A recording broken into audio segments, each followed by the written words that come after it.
안녕하세요 여러분. 오늘의 천자문 사자는 해금완소입니다. 산이름 해, 금운고 금, 악기 완, 휘파람소입니다.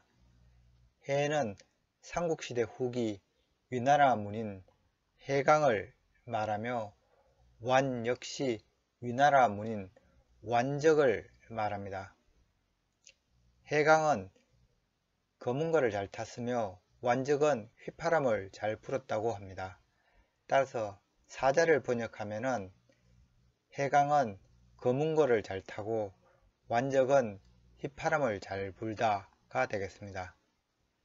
삼국시대 후기 위나라에서 진나라로 왕조가 교체되던 혼란한 시기에 세속의 권력과 욕망을 비판하며 중림에 응거한 7선비가 있었는데 이들을 중림칠현이라고 하며 해강과 완적은 이 중림칠현의 주요 인물들이었습니다. 해강의 자는 숙약, 소화와 금운고에 능했습니다. 그는 유교적 전통 사상을 비판하고 자유분방한 노장 사상을 지향하였는데요. 그의 반유교적 사상과 청렴결벽한 성품 때문에 당시 정치적 정적이었던 종회로부터 누명을 쓰고 형장에서 죽게 되죠.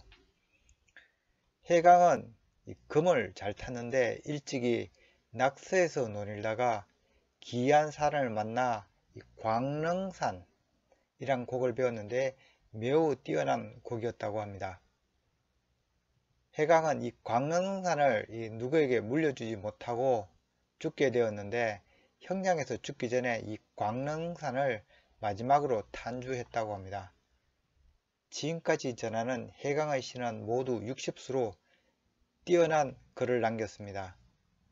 지금 소개할 시는 이 해강의 형 해이가 나라의 부름을 받고 관직을 얻어 떠나게 되자 헤어짐을 아쉬워하며 지은 18수의 제1수로서 해강의 나이 26대 지은 것이라고 합니다.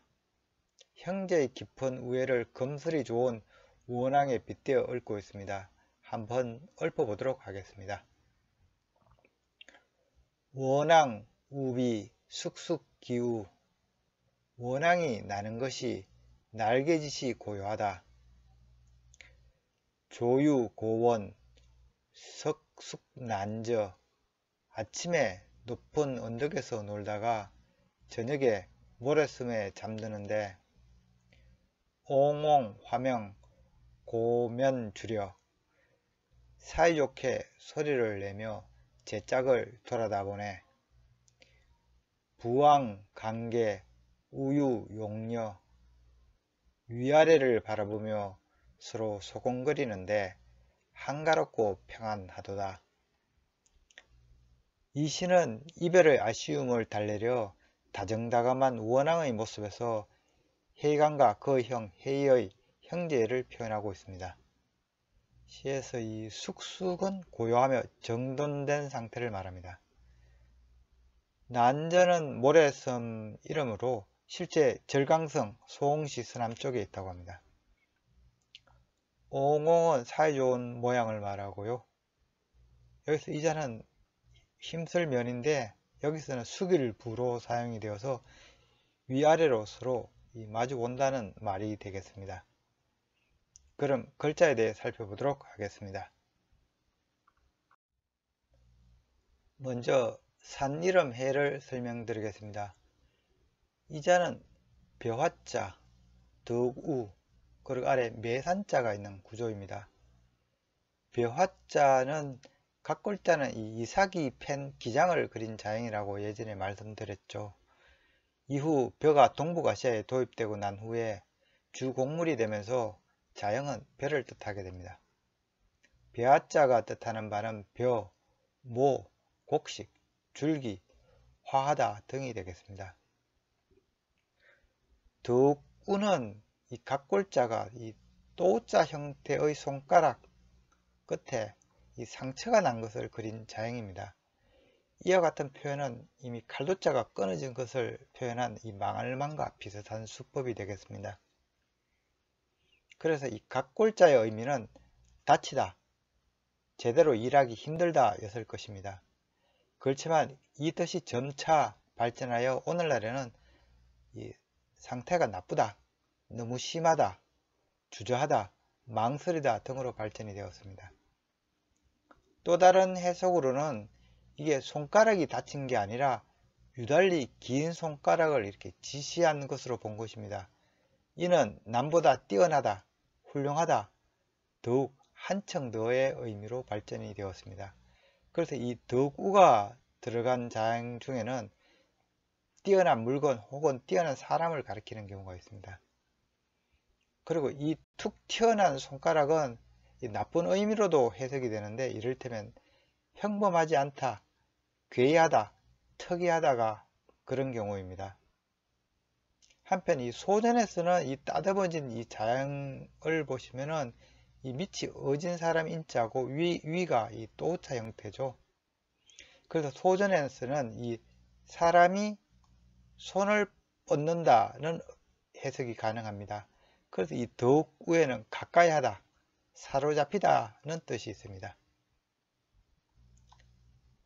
그리고 이 매산자는 산을 그린 상형문자죠. 그래서 매산자는 보통 산, 산신 등의 의미를 갖고 있습니다. 그래서 이 산 이름 해는 전체적으로는 산을 가리키는 자행입니다. 이 해산은 오늘날 중국 내륙의 안후이성, 수현 남서쪽에 있다는 산이 되겠습니다. 위나라 해강이 이곳에 살았다고 전해지는데요. 원래 해강의 선조는 이 해자가 아니고 회계 해시였다고 합니다. 그런데 이 원수를 피해서 이 초군으로 이사를 왔으며 집 옆에 있던 이 해산의 이 이름을 본따 성씨를 이 해로 바꾸었다고 전해지고 있습니다. 비슷한 자형으로는 이 219화 계상재배에서 제가 한번 설명드린 적이 있는 이 상괄개자가 되겠습니다. 요 밑에가 매산자가 아니죠. 이 자는 원래 제사를 지내기 위해 이 밥 위에 숟가락을 올리던 걸 그리던 자형인데, 이 소전 자형의 형태에서부터 손을 뻗어 이 볕단을 위로 샀다는 뜻이 생겼다고 제가 말씀드린 적이 있습니다. 그래서 상고할 개에는 샀다, 저축하다는 뜻이 있습니다. 따라서 이 산이름 해 역시 아래 매산자가 있어서 볕단을 쌓아 놓은 것 같은 산을 의미한다고 볼 수가 있습니다. 이는 바로 우리가 익히 아는 이 노적봉을 가리키는 말이기도 한데요. 우리나라에도 이 바위산이 마치 벼 가마니를 쌓아 놓은 것 같다 해서 노적봉으로 불리는 산들이 있는데요. 목포 유달산이 그러하고 서울의 삼각산 봉우리 중에도 이 노적봉이 있습니다. 따라서 이 해산은 바위산임을 얼핏 유추할 수 있는데요. 제가 이 해산을 아직 가본 것은 아닙니다.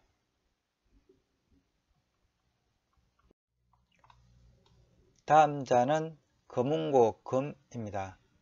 이 자는 위에 상옥각 그리고 아래 이재금의 합자로 되어 있습니다. 상옥각은 이 구슬을 옥이 이렇게 병렬로 있는 형태인데요. 그런데 보통 구슬옥은 예쁜 조개 껍데기, 예쁜 돌멩이, 단단한 동물뼈 등을 끼워 만든 장식을 그린 자형이 되겠습니다. 구슬옥의 각골자를 보면은 이 풀 또는 이 나무 가지에 예쁜 돌멩이를 이렇게 꿰는 형태로 그려지고 있습니다. 그렇지만 오늘날 이 상옥각은 이 늘어뜨린 구슬꾸러미라는 의미보다는 현악기에서 이 나란히 배열한 이 현들을 나타내는 구성자로 많이 사용되고 있습니다. 이 가로선은 이 음정을 조절하는 이 괴나 안족을 나타낸다고 하는데요. 이 현은 이 괴는 다리를, 이 현을 괴는 다리를 거문고는 괴라고 하고 가야금은 안족이라고 부르죠. 이재금은 예전에도 한번 설명이 있었던 자형이기도 한데요. 무언가를 덮은 이 덮개와 그 안에 뭔가 잡혀 있다는 것을 그린 자형입니다. 이 자의 처음 의미는 덮치다 혹은 가두다 였습니다. 그러나 지금 무엇을 잡아 가두고 있다는 의미가 강조되어 그 뜻이 이제, 지금을 나타내게 된 자가 이제금자입니다. 자형은 금문과 소전을 거쳐 거의 각골자형이 오늘날의 자형과 거의 유사합니다. 오늘날 이 금이 뜻하는 바는 이제, 지금, 오늘, 곧 또는 바로 이것, 이것 등이 되겠습니다. 거문고 금은 이 거문고나 가야금, 고쟁과 같은 이 기다란 이 목재 공명턱 위에 이렇게 현을 올린 옛 현악기를 그린 자형입니다. 소전 자형을 보면은 이 다리가 달린 이 공명통이 이렇게 세워져 있고 현을 의미하는 이 상옥각이 이렇게 걸쳐져 있습니다. 이후 예서에서는 이 공명통이 속이 빈 구조의 이 이제금자로 바뀌어 오늘날의 자형으로 따듬어졌습니다. 이 거문고 검이 뜻하는 바는 거문고, 소리 또는 거문고를 타다 등이 되겠습니다. 비슷한 자형으로는 이 비파설이 있죠. 이 자는 현을 뜻하는 이 상옥각 아래 반드시 필이 있는 구조인데요. 제가 일전에 이 반드시 필은 음용수를 뜻하여 표주박에서 이 기원한 상형 문자라고 말씀드렸었는데요. 바로 이 표주박 형태를 한 이 현악기, 즉 비파를 의미한 자형이 비파설이 되겠습니다. 다음 자는 악기완입니다. 이 자는 이 좌부변에 어떤 원의 합으로 되어 있죠. 좌부변은 이 언덕부가 변해올 때 사용하는 형태고요. 언덕부는 이 가파른 언덕을 올라가기 쉽게 경사면의 호몰판, 이 발판 형태에서 출발한 자형이라 이미 말씀드렸습니다. 석기시대 주거지는 산기슭 동굴이 많았는데 동굴의 벽면을 타고 올라가기 편하게 하기 위해서 벽면에 이 계단식 홈을 판 것입니다. 자, 이 자형은 경사지를 의미하여 나중에는 언덕이라는 의미로도 발전이 되었기에 이 언덕부는 거주지란 이런 속뜻이 있습니다. 언덕부의 각골자는 이 절벽에 이 홈을 판 형태였다가 건문에서는 이렇게 발판 모양으로 변화했습니다. 언덕부가 오늘날 뜻하는 바는 언덕, 산, 크다, 높다, 많다, 백성, 성하다, 풍성하다, 살찌다 등이 되겠습니다. 어떠문은 원래 이 사람의 이 머리 꼭대기를 가리킨 지사문자입니다. 각골자를 보면은 이렇게 사람이 서 있고 이 머리 위에 이 획이 있어서 사람의 이 머리 꼭대기를 가리키고 있습니다. 그래서 이 자는 가장 높은 곳이라는 의미를 갖고 있는데요. 그리고 그 뜻이 발전해서 우두머리, 임금, 어떤, 첫째의 의미를 가졌고 그 첫째는 근본, 근원, 백성, 본처 등으로 의미가 확장이 됩니다. 그리고 원래 지시하던 이 꼭대기란 의미도 있는데요. 쿠빌라이가 세운 이 원나라는 어떠민 나라라는 뜻이죠. 그리고 원은 원래 이 사람의 머리도 가리킨 자형이었기 때문에 이 둥글다는 속뜻이 있습니다. 또한 이 둥글 원과 음도 발음음이 똑같았기 때문에 이 둥글 원보다 자형이 간단한 이 어떠원이 둥글다는 뜻으로 쓰이는 경우가 많습니다. 특히 제가 197화 이 탐독완시에서 설명했는데요. 이 놀완자는 둥근 공을 가지고 반복하여 다룬다는 이 놀완자가 되겠습니다.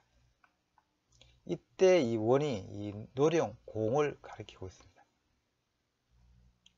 악기와는 이 성하다, 풍성하다는 이 언덕부와 이 둥근 구를 뜻하는 이 원의 합자로 볼 수 있습니다. 이는 구 모양의 큰 것 또는 구처럼 생긴 언덕이란 뜻이 되는데요. 그래서 완이라 하면 이 둥근 구 모양의 현악기인 월금을 가리킬 때 사용되기도 합니다. 또 이 둥근 형태의 언덕이라는 의미 때문인지 몰라도 약 1802년에서 1945년까지 인도 차이나 반도의 현재 베트남과 캄보디아 일대를 지배했던 이 응웬 왕조를 나타내는 이 자형이기도 합니다. 이 완의 해당 지역 음이 응웬입니다. 응웬 왕조가 융속했던 1840년대 이 지도를 보면 이 등이 이렇게 말린 둥근 형태입니다. 베트남 인구의 약 38%가 이 응웬이라는 성을 갖고 있기도 하죠. 이는 한국의 김치가 약 21.5%인데 비해서 엄청난 수치라고 할 수 있습니다. 응웬 왕조는 프랑스와 일본의 식민지 침략으로 명목상의 왕조로 남아있다가 2차 세계대전 후에 공산혁명으로 완전히 사라져 버렸습니다. 마무리하자면 이 완이 뜻하는 바는 악기 이름 또는 이 나라 이름, 성씨 이름, 응웬 등이 되겠습니다.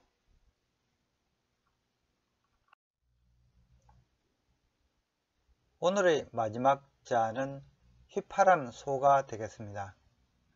이 자는 입구자와 엄수갈 수의 합자입니다. 입구자는 사람의 입을 그린 상형문자입니다. 입은 음식을 먹고 소리를 내는 기관입니다. 소전자형은 이 위아래 구분이 있어서 위쪽은 양 끝단이 살짝 올라가게 입을 그리고 있습니다. 오늘날 입구자는 입, 주둥이, 어귀, 입구, 말하다 등의 뜻을 갖고 있습니다. 엄수갈숙은 이 분율자와 못년자가 결합된 구조입니다. 자형을 이해하기 위해서는 이 못년자를 좀 잘 아실 필요가 있는데요. 못년자의 각골자는 이 네모난 사각틀 안에 흐르는 물숫자가 있는 구조입니다. 이는 물이 갇혀 있다는 의미입니다. 건문자형을 보면은 이 흐르는 물이 폭이 넓은 못에 이르러 느리게 흐른다는 의미입니다. 물이 고여 있음을 나타내기 위해서 변에 이 물숫자가 추가된 건문자형도 나타나게 되는데요. 소전자형도 변에 물숫자가 있는 형태와 없는 형태 두 개로 못년자는 발전이 되었습니다. 그렇지만 오늘날 못년자는 이 단독자로는 이 삼수변이 들어간 자형이 사용되고 이 구성자로 들어가는 경우에는 주로 삼수변이 없는 형태가 많이 사용되고 있습니다. 못년자가 의미하는 바는 물, 웅덩이, 근원, 깊다, 조용하다 등이 되겠습니다. 그런데 이 못년자는 또 다르게도 해석이 되었는데요. 이는 물이 떨어지면서 넓게 파인 용소로 본 곳입니다. 그래서 이 연자가 구성자로 사용되는 경우에는 고요하다는 뜻 외에도 물이 세차다, 우렁찬 소리라는 뜻도 있습니다. 단독자에도 이 못년자는 우렁찬 북소리라는 뜻이 있습니다. 엄수갈 숙은 이 분율자와 고요하다는 못년자의 결합입니다. 이는 글을 쓰는데 집중하는 고요한 분위기를 의미합니다. 그래서 설문고문에는 이 아래에 마음심이 추가되기도 하는데요. 이러한 고요한 마음의 상태를 말하고 있습니다. 그래서 이 엄숙할 숙이 뜻하는 바는 엄숙하다, 공경하다, 정중하다, 상가다, 가지런하다, 맑다, 고요하다 등이 되겠습니다. 그런데 이 못년자나 엄숙할 숙이 구성자로 들어가는 경우에는 물이 흐름을 멈춘 고요한 분위기를 뜻하기도 하지만은 물이 세차게 떨어지는 용소의 시끄러운 분위기를 뜻하기도 합니다. 이를테면은 이 북소리 이어는 못년자와 북고자의 합으로 우렁찬 북소리를 뜻합니다. 이 퉁소소는 엄숙할 숙과 대죽자의 합이지만은 실제 건문을 보면은 이 대죽자와 못년자의 합입니다. 그래서 큰 소리를 내는 대나무를 뜻하여 퉁소를 의미하고 있습니다. 이자는 이 비바람 세찬 소자인데요. 이자 역시 삼수변의 음수갈 수의 합자입니다. 자영은 소리를 내는 용소와 삼수변의 합으로 보아 이 우렁찬 소리를 내는 물이란 뜻으로 세찬 비바람이란 뜻을 갖고 있습니다.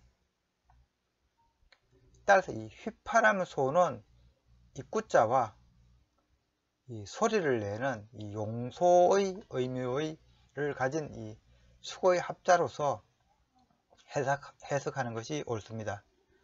그래서 이자는 입에서 큰 소리를 내다 또는 그 큰 소리가 누군가를 꾸짖는 소리라 해서 이 꾸짖다는 뜻도 있습니다.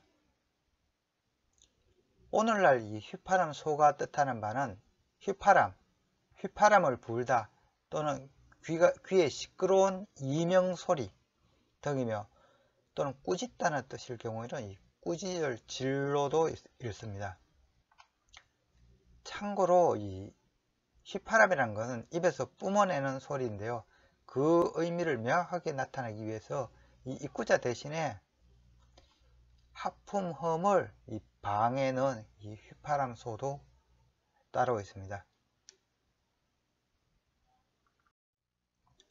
이상으로 오늘의 천자문 사자 해금완소, 즉 위나라 중림칠언의 이 해강은 검은거를 잘 탔고 완적은 휘파람을 잘 불었다는 사자성어를 마치도록 하겠습니다. 완적의 자는 사종, 삼국시대 위나라 말의 문인이고요.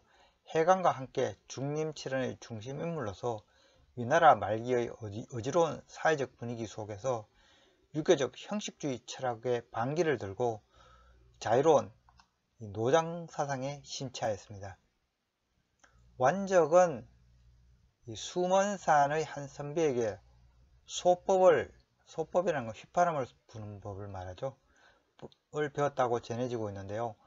완적은 이 수먼산에 덕음한 선비가 있다는 말을 듣고 그를 방문했으나 이 도인은 무뚝뚝히 그를 상대하지 않으니 이 완적은 화가 나서 돌아올 수밖에 없었다고 합니다. 완적이 막 산 중턱을 내려올 때 문득 산에서 긴 울음소리가 들려와 산골짜기를 진동하며 완적은 그 소리에 큰 깨달음을 얻어서 이 완적 역시 긴 하울링으로 화답하게 되었다는 이야기가 전해지고 있습니다. 따라서 이 소법은 정확하게 휘파람은 아니고 고대 도가의 내공법 중의 하나로서 단전에 기운을 실어서 길게 내지르는 일종의 발성이라고 합니다. 지금 소개할 이 완적의 영회시는 중림칠언을 대표하는 작품으로 중국의 고전시가 중에서도 최고의 수작으로 꼽히고 있는 것입니다. 전체 82수의 오원시이며 제가 전해드릴 내용은 이 첫 1수에 해당됩니다. 영회라고 하면은 마음을 털어놓다는 말이죠. 한번 읊어보도록 하겠습니다. 야중 불능매 귀자 탐명금, 밤중에 잠을 이루지 못해 일어나 금은고를 탄다. 박유 감명월 청풍 취야금, 얇은 휘장으로 밝은 달이 비추이고 신선한 바람이 내 옷깃을 스쳐간다.